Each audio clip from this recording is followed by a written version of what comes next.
real? And what is it doing there? Now they're speaking out, saying there are UFOs in U.S. airspace and they need to be taken seriously. A family in Hyden, Michigan believes their house is actually haunted and thinks something is harming their little girl. They're unidentified in U.S. airspace. The U.S. Navy has finally acknowledged that videos appearing to show UFOs flying through the air are real. I'm Todd Bates. I've been investigating the paranormal for years, yet still have no definite answers. Join me on this mysterious journey as we discuss all things paranormal, right down to the little gnomes. Why do millions experience these mysterious phenomenon, yet we have no proof? Welcome to Haunted Voices Radio, where I try and gather the pieces that may one day form yet another puzzle.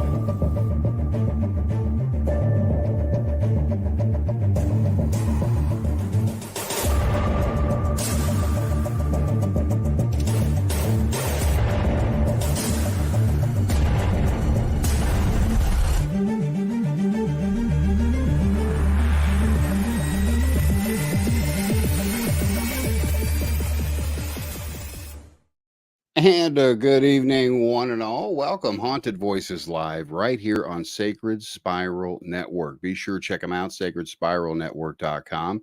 Kelly Brickle does a great job over there. We're also accepting some new shows over there if you guys want to check it out. We've got an amazing show for you. Barnaby Jones is in the house. He's going to be joining us here in just a few minutes. April 2nd already. I mean, it feels like the year just switched. Seasons are switching. Hopefully all of you folks had a great Easter out there. I know we had a great one. Sherry and I took the little ones to an Easter egg hunt. Holy cow, it was packed with people. These poor kids, there were so many people, they only got like 2 eggs each. If I was a kid, I'd be pissed. But they made it through it. They did their thing. It was a fun event. So hopefully all of you guys had a great Easter out there. Get some hellos out of the way here. Of course, hi, Sherry. Hi, honey. Hi, John. Great to see you, my friend. And hopefully some others come trickling in here. It's been crazy. To give you guys an update at work, it's been dead. They're shut down out there, so things are a little slow. But I haven't really had much time to catch up with you guys. Doing some odd jobs and things of that nature. Some good stuff's coming up. Some really cool stuff. Doing some things on the side and things.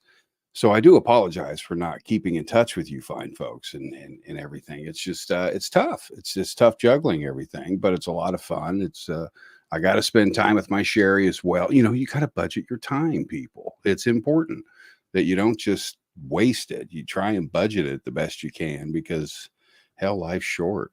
Life is short. But hopefully all you folks are doing good out there. We're going to be talking about some cryptozoology this evening. This is a different topic for the show. We don't have cryptozoologists on here very often.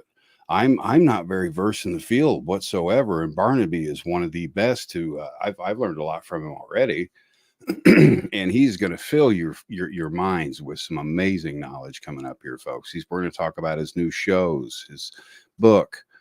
His events coming up, so many things we're going to be talking about. So get those questions ready. You can post them right there. We'll put them on screen for you later on. But what we're going to do is we're going to skip off. We're going to take the shameless break and we're going to not waste any time. We're going to get Barnaby on here and we're going to sit down and talk some cryptozoology and have some fun. You guys hang tight. More Haunted Voices on the way.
Welcome back, folks. My guest this evening, Barnaby Jones, is a cryptozoologist and a paranormal researcher.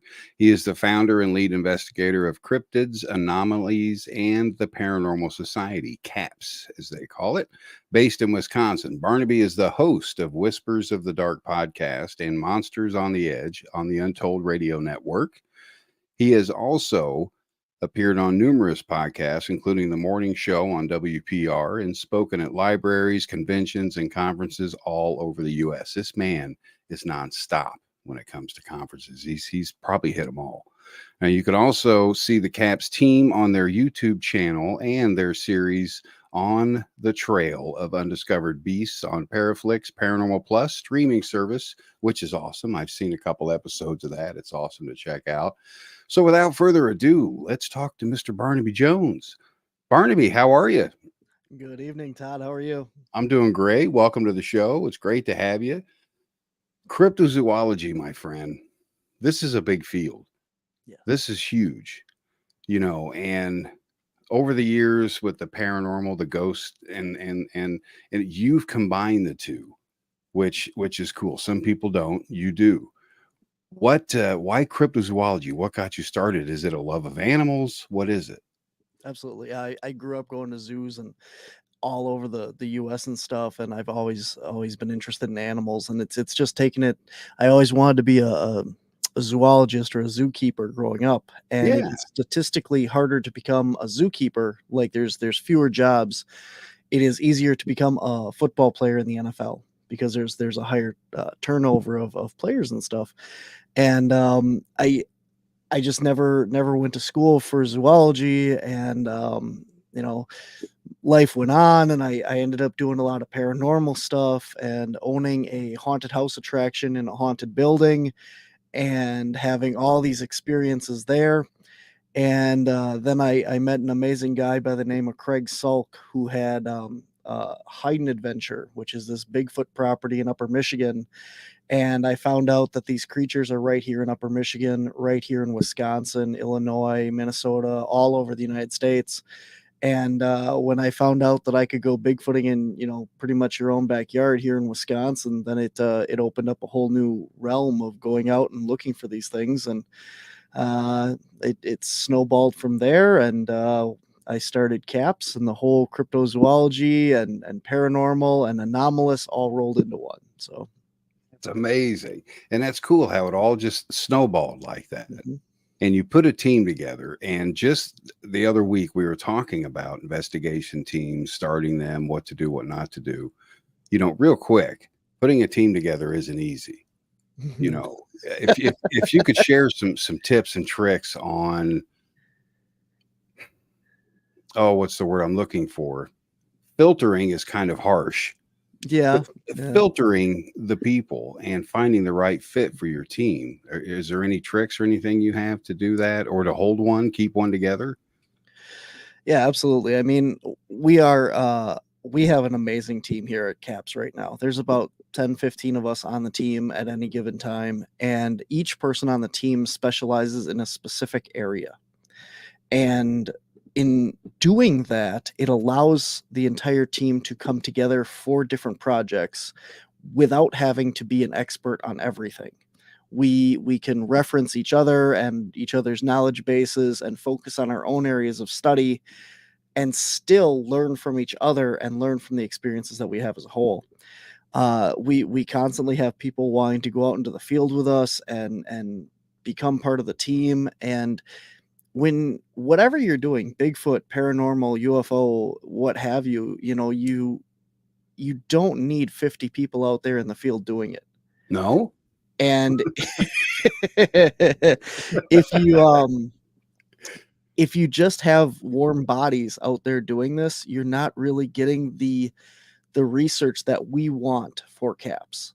We're not doing the investigating and helping people when we go out on paranormal cases and stuff. When we go into somebody's house, we don't want the entire team at somebody's house when you only have like a little duplex or something that we're working with for this family. We bring the 2 or 3 people of the team that are most going to help work this case.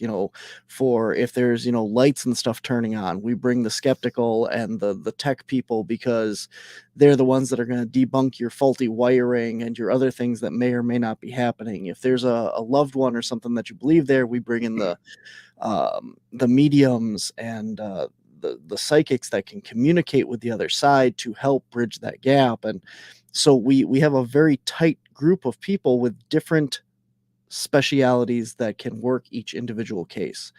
And that helps us when we bring psychics and mediums into the other side when we're doing Bigfoot or other cryptids and stuff, because being able to communicate with your spirit guides and the other world and that to try and get answers to what we're doing. Bigfoot could be a 100% flesh and blood animal, but that doesn't mean that, your spirit guides or what have you are not able to help with that. Hey, I heard a sound. Did it come from this way or did it come from that way? Do you think we should look over here? Do you think this area is worth investigating? It's all able to work together and make us a more solid team. Excellent. Very well said. And I loved where you said using mediums on an investigation. We were just talking about that with Christina Bloom not too long ago, using mediums on investigations. And I wish more teams would do so. I think now that you've used them in the field, I think Stephanie and Ellie Absolutely are two excellent mediums. What are some of your things? Have they fared much better because of that, you think? I would say that Stephanie Lynn and Ellie Weisensell are amazing, both of them, and especially working together. They both feed off of each other. And we have gone to a lot of different locations where, they have proven themselves time and time again. So many people out there, say that mediums are, just, carny folk, hoaxers or what have you. And I have personally gone to locations and done investigations and stuff with Stephanie and Ellie, and they have pulled stuff out that they shouldn't have known. There's no way you couldn't have Google searched it or Facebook researched it or anything, because some of the stuff is just so obscure. Yeah. Point in fact, the episode that just came out on our YouTube channel a couple weeks ago here now is the Al Ringling Mansion. And Stephanie does not want anything to do with any of the, tours or anything that we go on. She doesn't know any of the stuff beforehand. We give her an address, she shows up, and we go in. And we took her into one room where Al Ringling actually passed away, and she was immediately drawn to the bathtub where he passed away in. And she's like, I don't know what it is. There's something about the bathtub. There's something there. And that was one thing. Okay. But she pulled a name out, and I can't even think of the guy's name right now. But he's the grandson of P.T. Barnum. And wow. Come to find out that we actually spoke through Stephanie to Al Ringling, the Ringling Brothers Barnum and Bailey Circus, for anybody that's not familiar. But Stephanie and I got to communicate with Al Ringling, we believe, in his former house. And he brought up this name. I can't think of the guy's name. But he was the nephew of P.T. Barnum. And we're like, well, what does this have to do with anything like this guy's name? And I did a quick search, and I'm like, is he a Ringling? No, he's not a Ringling. Is he from another circus? Yes. Is he from the Barnum Circus? So I looked up his name and Barnum, and it turns out that this is a whole story about the guy that basically he inherited part of the circus from P.T. Barnum. And through this huge bachelor party for his brother that had dancing girls and hookers and drugs and all this stuff, and he got arrested, and it was this big deal, and he basically lost the entire P.T. Barnum fortune.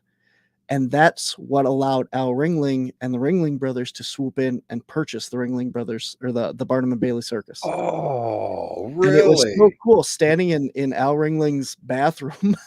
Wow. And reading this article that I never, like I said, I can't even think of the guy's name right now. But it's just a weird, obscure name, this guy. And Stephanie just like, I'm hearing this name. I don't know who it is. And I'm like, I don't know who it is either.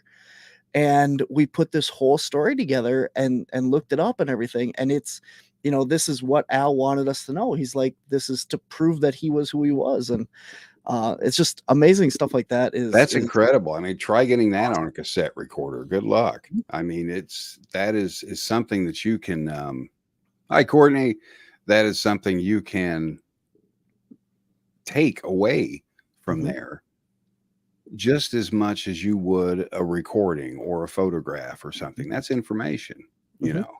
That's good stuff. And so I'm glad you do that. I really am, because there's only a handful of other people I know that use mediums with their team. Some are just super scientific, and I get that, to each their own. But I think at this point in the game, Barnaby, we pretty much have to try everything we can out there to make contact. But some of the cryptids, I wanted to talk about some of these, and myself. Well, Barnaby, I'm a little dull when it comes to cryptozoology. I've been out a few times, not really knowing what I'm looking for, but yet looking. It's one of the, I have this thing. Okay, I'll know what it is when I see it. What are some tips that you can give folks coming in that are new to researching cryptozoology? They get a team together, people that are serious. They've gone through the all the diehard. Where do you advise them to go to start looking for things like Bigfoot or Dogman, or what do you advise them to do? Sure. First of all, go find resources. Credible resources. I mean, depending on what you want to look for Bigfoot, there's the BFRO, Bigfoot Field Research Organization. There's also Bigfoot Mapping Project. The CAPS website as well has maps of sighting locations on it. For specifically ours is Wisconsin, but the BFRO and the Bigfoot Mapping Project have all over the US. Find an area where there's a lot of sighting reports. Wherever you are around the world. And there's also Dogman sightings, there's Mothman, there's all the different cryptids and stuff. You can look at where these things have been sighted. Find that first. Then look at those areas and find an area where there's likely to be life, something living. So you need water, you need food, you need relative, non-habitation of humans. You need some place where these things can live and hang out without being bothered. And then study a little bit about what other animals and creatures are in the area, because you don't want to go out and get bitten by a snake, or cougars sightings in the area, or other large predators and stuff that are gonna endanger you while you're out in the field. Know where you're going, be safe. Let somebody else know where you're going and be safe. If you're going out there by yourself or something, or even in a group, let somebody else know in case you get lost or anything like that. And just kind of study more about the types of footprints and other creatures, again, that are in the area, because a lot of the times, unfortunately, some of the stuff is just mistaken identity.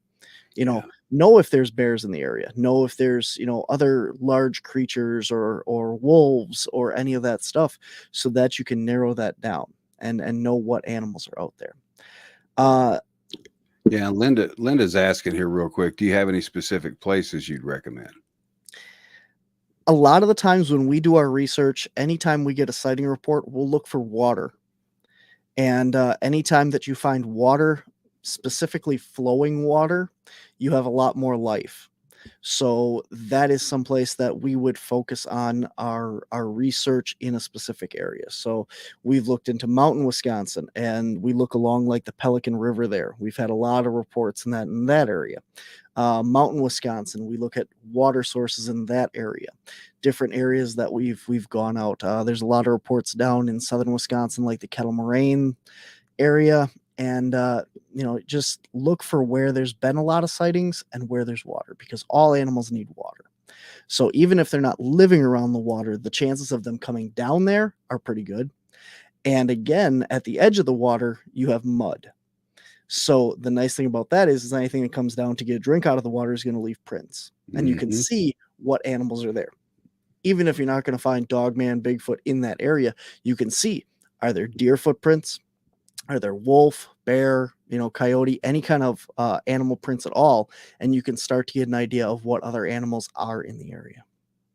That's some great advice, because when you're out there and about and you're looking for prints, for example. Now, a print of a Sasquatch is going to be unmistakable normally, right? I mean, it's going to be larger than a human foot.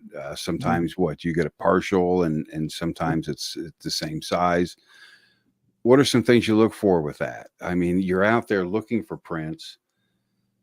You think you have the print of prints, but you have some awesome, awesome prints yourself. I wish you could show some. What are some things people can look for in a print that makes it stand out, that makes it genuine? Yeah, so a lot of people are looking for these, typical Bigfoot prints that look like a huge human footprint, right? Well, the problem is a lot of time you're not going to find that because these things, if you look at any of the other great apes and stuff, they walk up on their toes sometimes. So you're looking for like a toe print or an indentation that's not necessarily a solid foot, but more of like at an angle or something.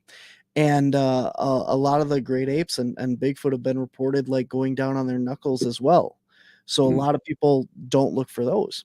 When people are saying that they're following a line of footprints and they just stop, maybe you're not looking for the complete, you're looking for a whole foot, and you're not going to see that entire foot. You're only going to see the toes or maybe just the heel imprint of these things.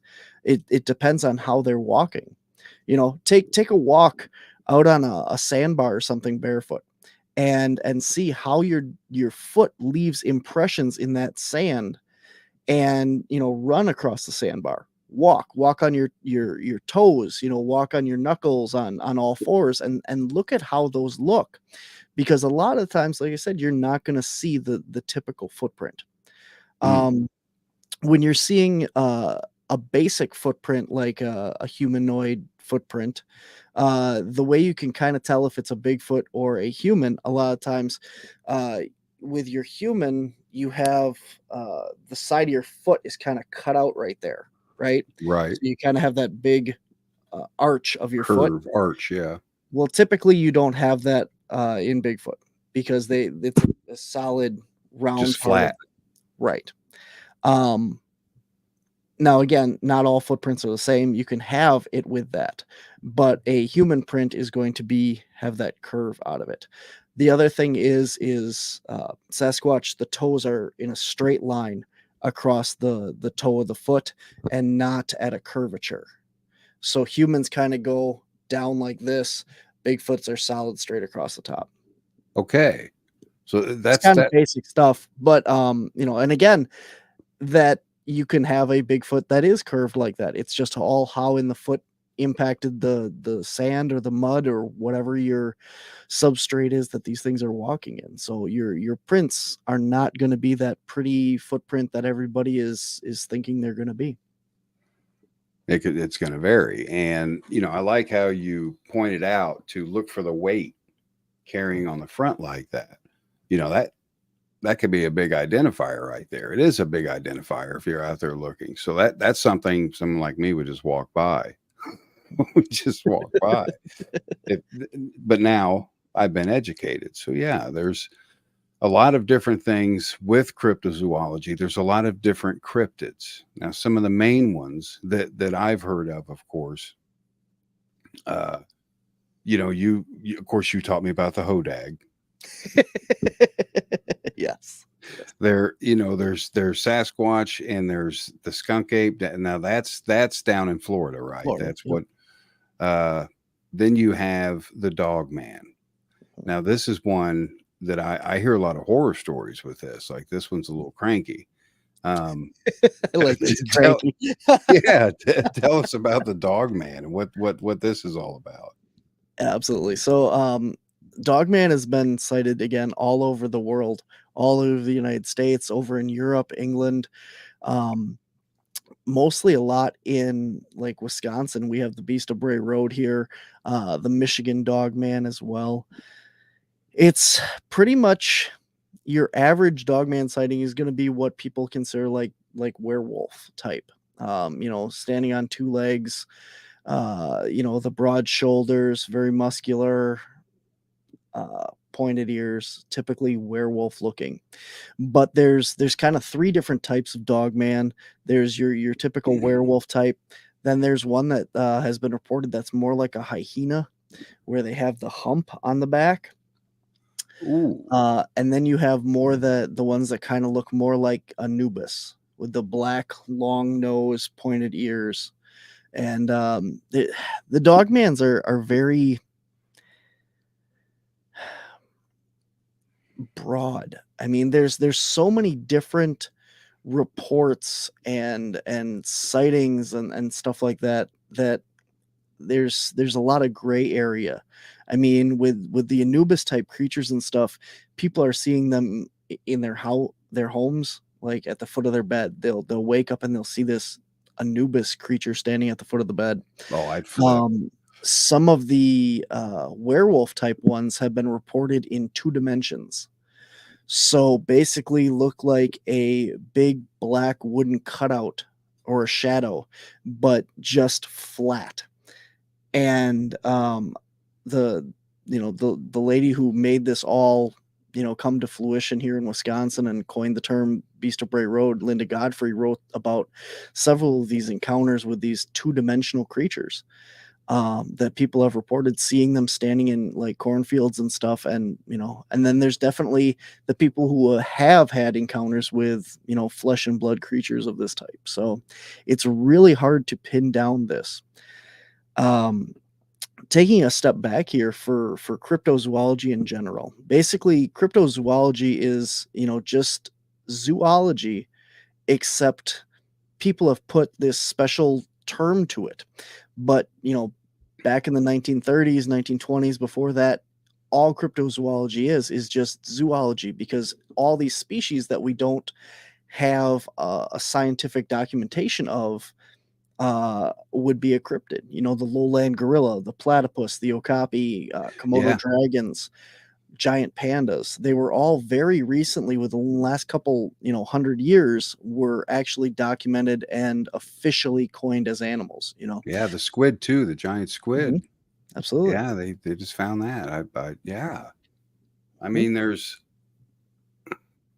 it makes you think. It makes you think.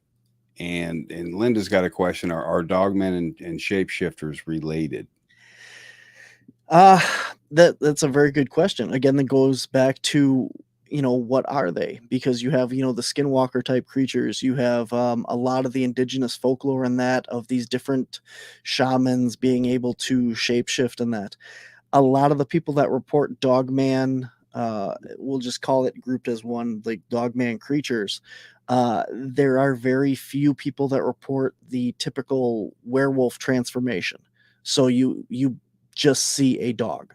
You see a large canine creature. There's nobody that has really reported, and I take that back. There's very, very few cases of people seeing these things transform from a humanoid shape to a dog shape. So it's pretty much a creature at that point. It's not a shapeshifter, but there's a lot of folklore of like animal skin belts, or natives putting on the pelts of different animals and being able to shapeshift into them, even without even getting into the dark lore of the skinwalkers and the other dark entities in that. So, but dogman have been cited all throughout history. I mean, you go back to early colonial and stuff in Europe. You have the Beast of Gévaudan in France, and that was this huge canine creature, this huge black dog, and it terrorized this whole city, and they eventually killed it. And it's documented in story and in drawings and stuff over there. So it goes back quite a long ways.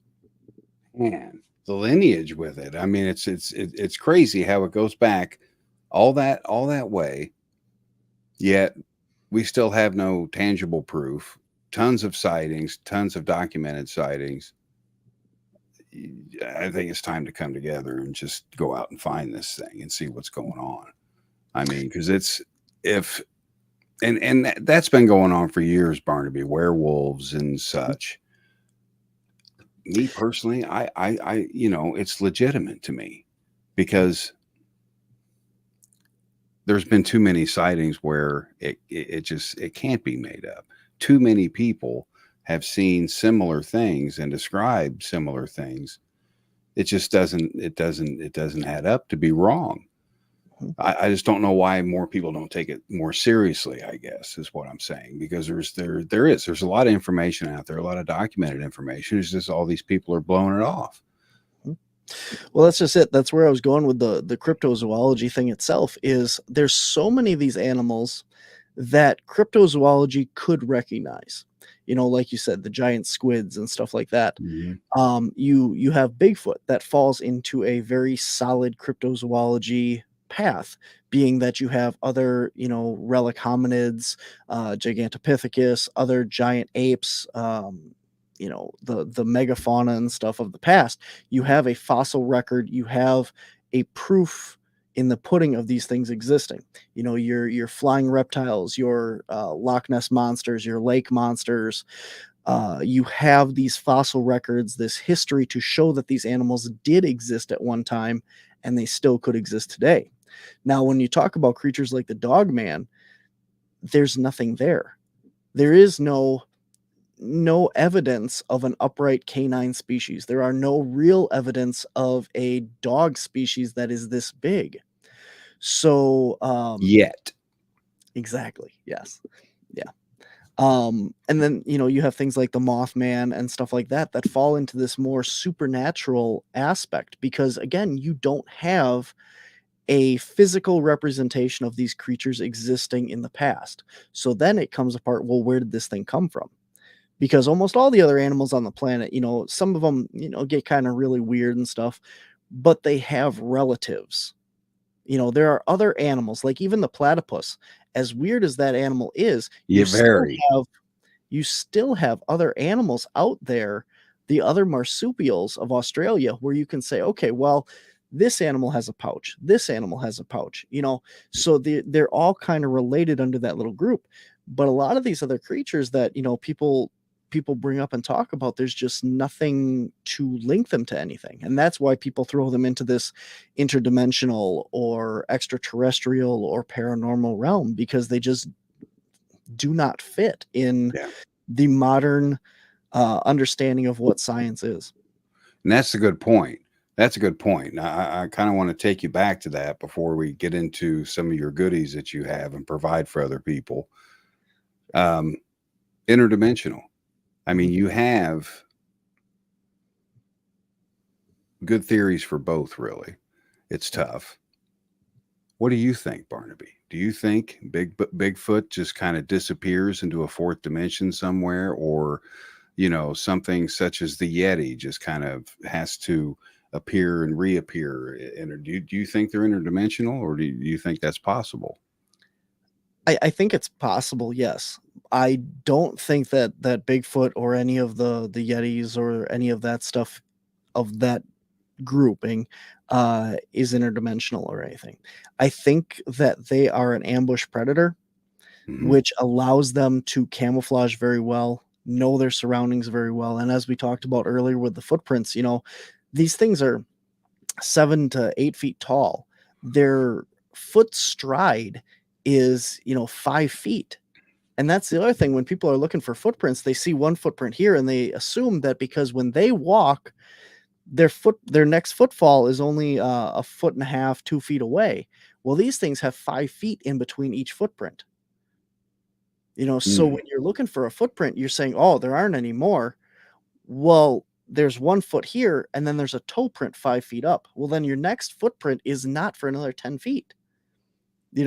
And people are just saying these things disappeared that way. Well, I don't think they do. I think it's that just makes sense. Looking at the whole picture. Yeah, that makes complete sense. They're disappearing, but in a natural sense. They're just camouflaging themselves, lightening their load, covering their tracks. Maybe, like you said, they're masters at camouflage. obviously, no one's captured a good picture. There's a few films out there, but we won't go into those on how they were captured. But you have all of this evidence, I think, pointing to just the existence of it. But I think, me personally, and from what I've read and learned, I think it's just a creature. Bigfoot is maybe a missing link to one of the great apes out there. And seeing all those like the platypus you mentioned, these were all strange, bizarre creatures back in the day. And I think even chupacabra was discovered or something, wasn't it? Well, as a dog. There is the Cuero, Texas blue dogs, and they've been kind of blamed for the whole chupacabra situation.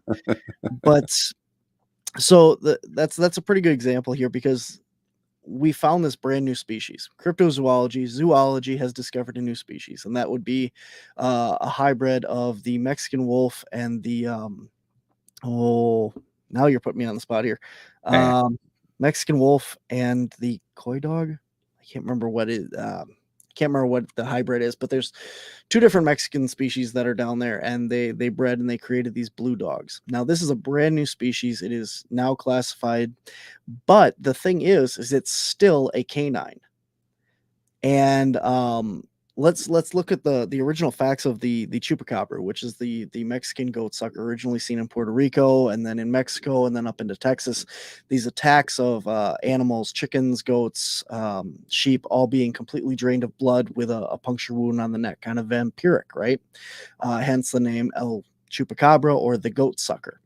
And so now, when we originally looked at this whole case, people were thinking that this was a dog with mange, right? So it's killing these things because it's sick, and it's leaving the bodies, right? Okay, so you have this dog with mange, which is why it appears to be hairless, which is kind of what these Texas blue dogs are. They're basically kind of like a blue in color because they don't have much hair on their bodies. They're kind of like a pig looking. Okay. But so their skin has this grayish blue color, the Texas blue dogs. And so now if you blame all the chupacabra sightings and incidences on this creature, you're saying that the Texas blue dog has mange, and that's why it's killing indiscriminately and not eating the carcasses. That's not true, because now you have an entire species of this animal that's reproducing and breeding, and there's video footage a couple months ago of one of these creatures all the way up in Mississippi. So a lady had one in her backyard. So we're going from Texas all the way up to Mississippi of having this creature exist, which means there's a breeding population. There's more than one of these creatures out there. So if these things are a breeding population, they're healthy, they're breeding, they need to be eating. And if they're a canine, they're going to kill and eat that carcass, which is not leaving it fully intact, just drained of blood. So now that brings you back to the original chupacabra sightings and the reports and stuff of this is not what was doing that. Yes, you found a new species. Yes, you found a new animal, but it's not responsible for the killings and the attacks that were originally reported in the 1990s of the chupacabra. So. Oh man, the plot thickens. I love it. There you go. There's your chupacabra history lesson. That's cool stuff. That's really cool. I never heard that before. And Courtney's asking here before we get into some good stuff here, do we know the first dogman, when the first dogmans were sighted?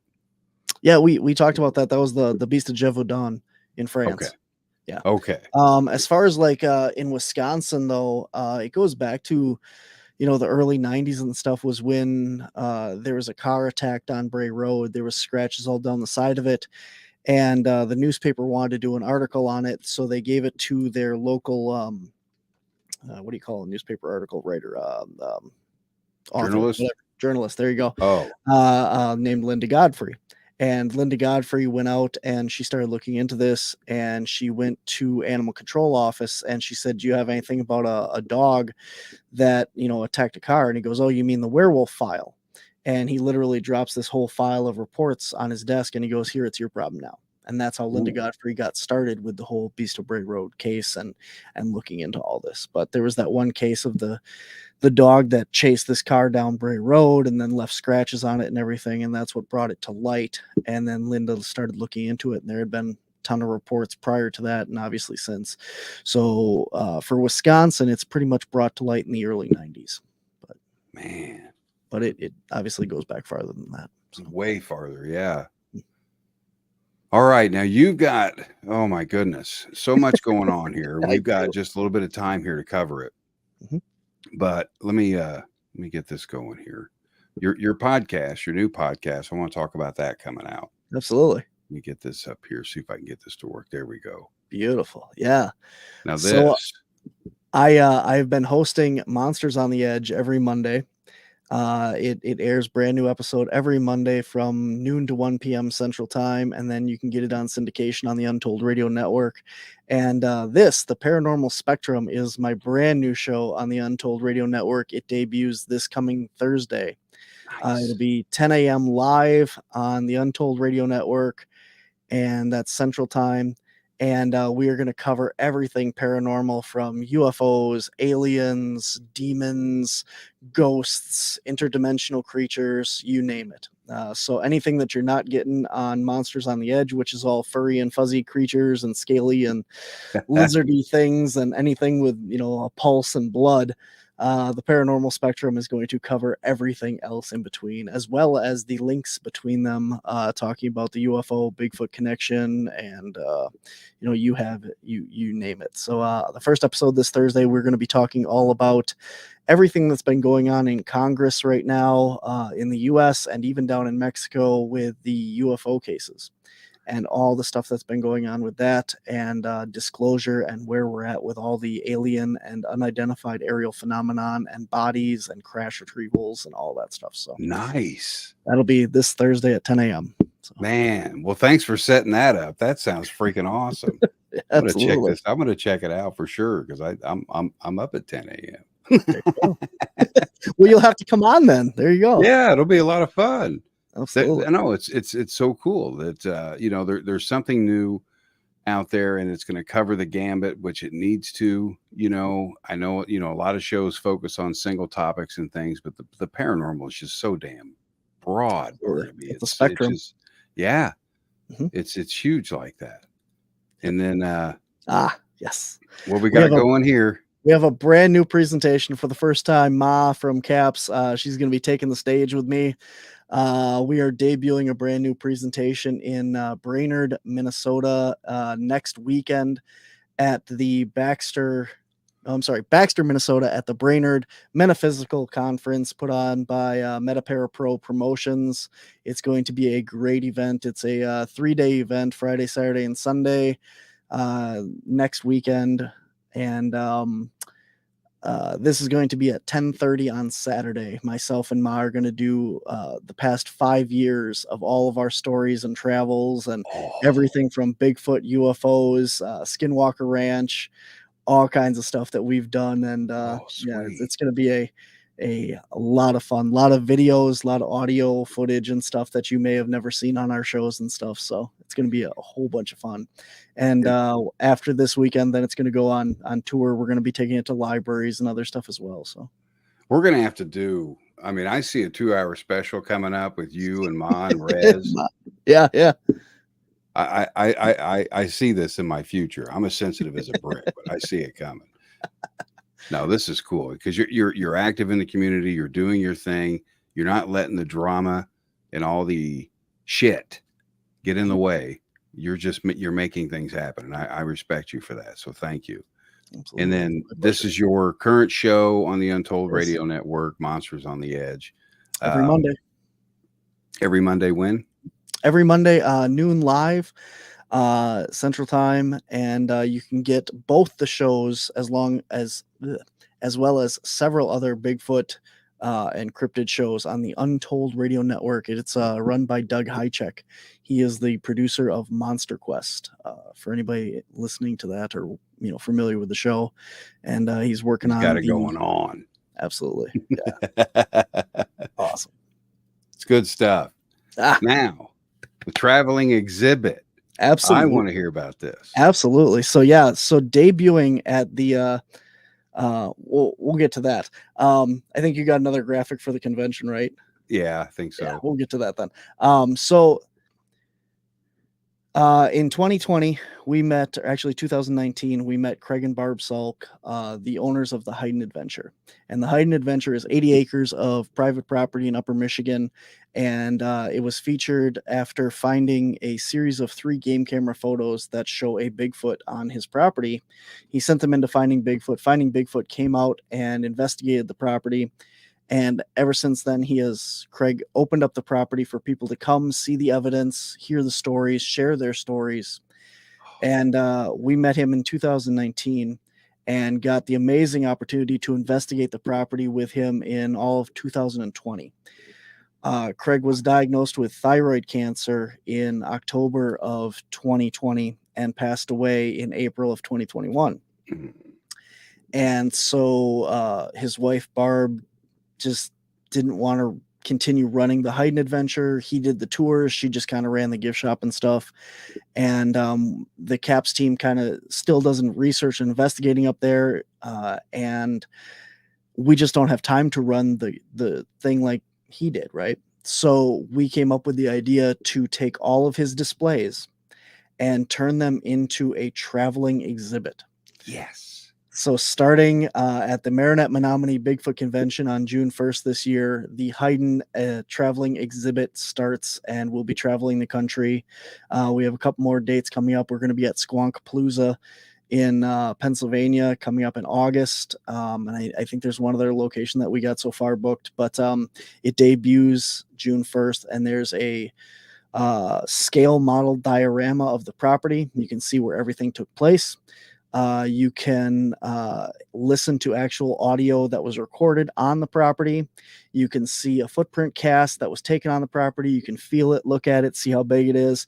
And then, of course, we have a whole series of big banners that have QR codes. You can scan, you can read about the evidence, you can see the pictures, and then you can scan the QR code and actually listen to Craig talk about it himself. Wow. So it's a really cool interactive exhibit. It's going to be great. I'm really looking forward to it. I put a lot of work into it to just kind of keep this whole thing alive and going. And it debuts, like I said, June 1st.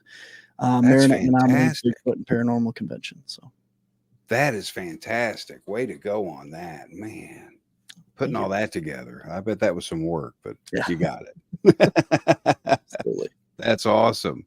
Now, the book. That is the book. Yes. So this is the book that goes along with the convention or the museum that we just talked about, the traveling exhibit.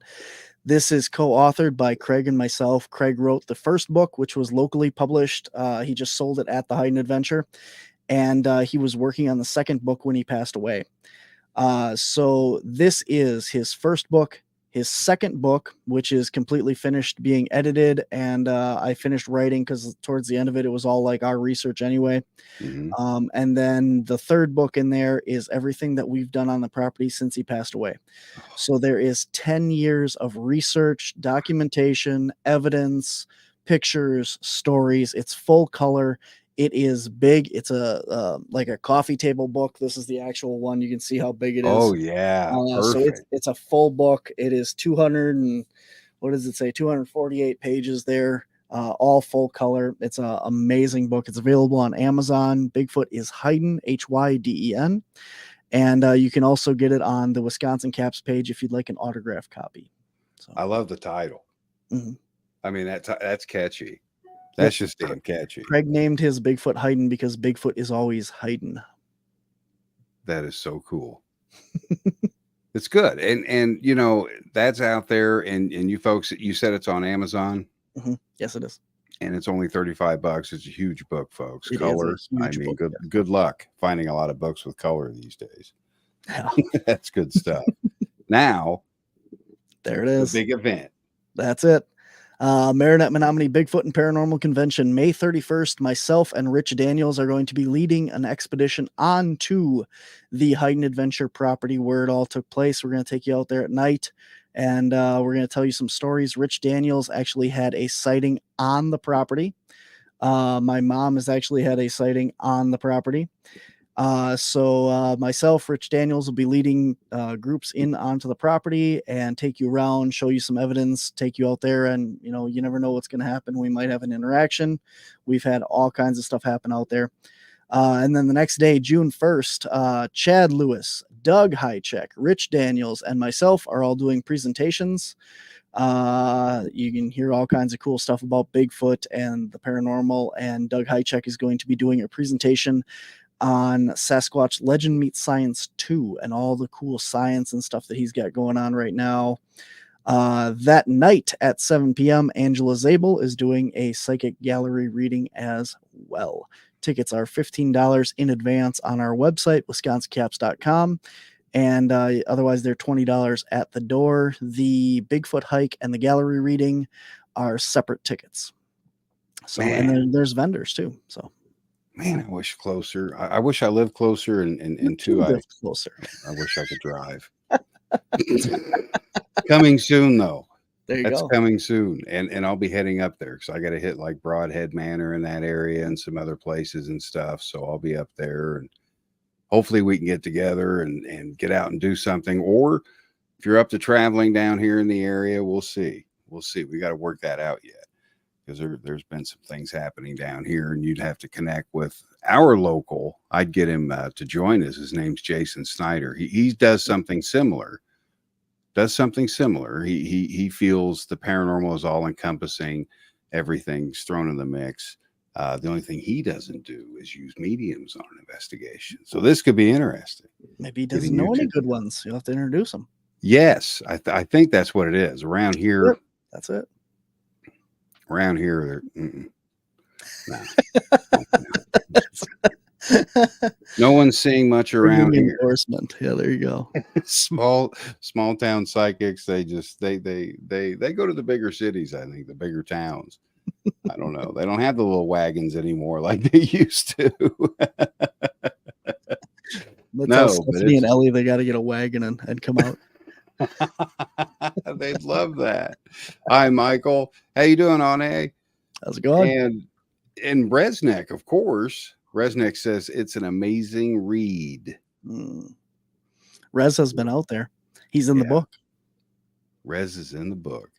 Yeah, we had him on the show not too long ago. I can't wait to get you guys. We've got to set that up with the three of you and get you on here, definitely, because you have so much going on, Barnaby, and I do. I've got a lot of respect for you for hanging in there and continuing to do it despite all the junk going on, and jumping ship, staying in there, hanging in there for the research, for what it's all about. I thank you for that. I really do.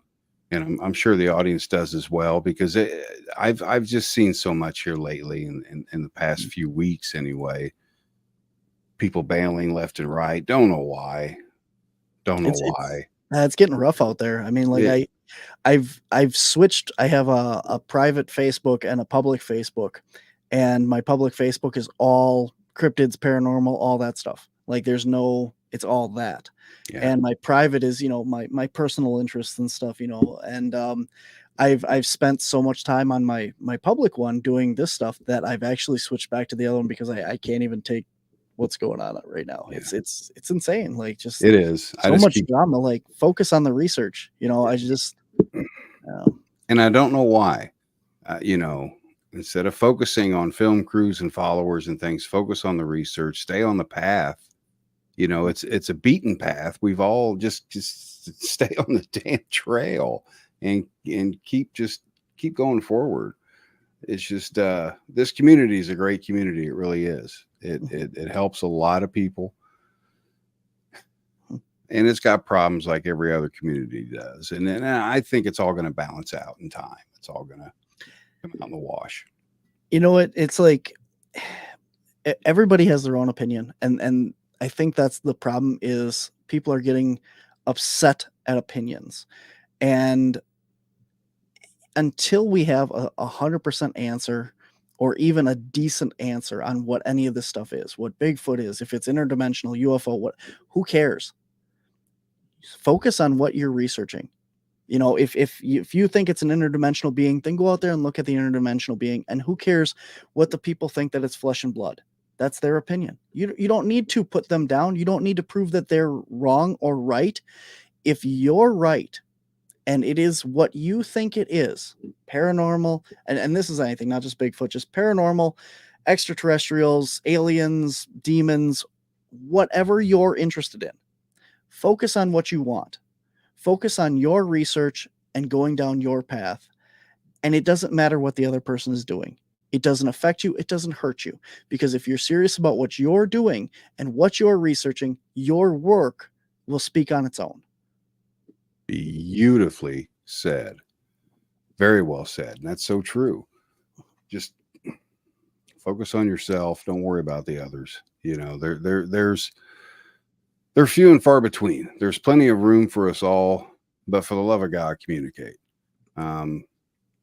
It's sad, but it's something that's hi Robin. I'm sorry I missed you. But it's sad, but it's something that people need to realize is hopefully it's just a phase. It's just one of those things trending right now, and all this stuff will come. I've seen it in the past. When the television shows first came out is when I saw it turn, and then it settled. You know, once the dust settles, it's back to a community again, and something else happens, and then here we are. So this too shall pass, I think. But I can't thank you enough, Barnaby, for taking time out of your busy schedule to come on here. We've got to get you rescheduled. We've got to get you back on here for a 2-hour special and really get down into some of these past investigations. We really didn't have time to touch on a lot of things. It went by so fast. So definitely you're going to have to come back. We'll get it rescheduled and maybe get you and Rez and Ma on here and just kind of hash it out. Just have some good old-fashioned talk about your research, your findings, all of that good stuff. Sound like a plan? Absolutely. All right. And for all you fine folks out there, thank you so much for taking time out of your busy schedules to come and watch the show. If you missed the show, you can catch it on the different YouTube channels, sacredspiralnetwork.com. You can catch it over there as well. But it's been awesome. I've learned a ton. And you just keep on keeping on, my friend.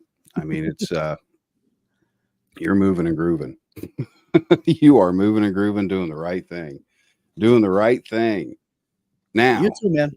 You too. I want to tell you, I mean, you know, I appreciate, you know, you gave me a break a while ago on your network, and, you know, without that, I wouldn't be where I am with a lot of the stuff that I'm doing today.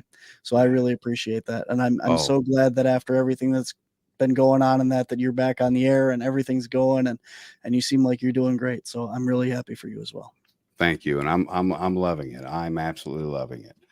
And there's a lot more coming up here on Haunted Voices next month. I'll get the schedule out here. Be sure and check out the Haunted Voices fan page. Also, next week, we're going to be having none other than spirit sensitive Stephanie Lynn on here with us. We're going to be talking with her. You're just going through the whole CAPS group. So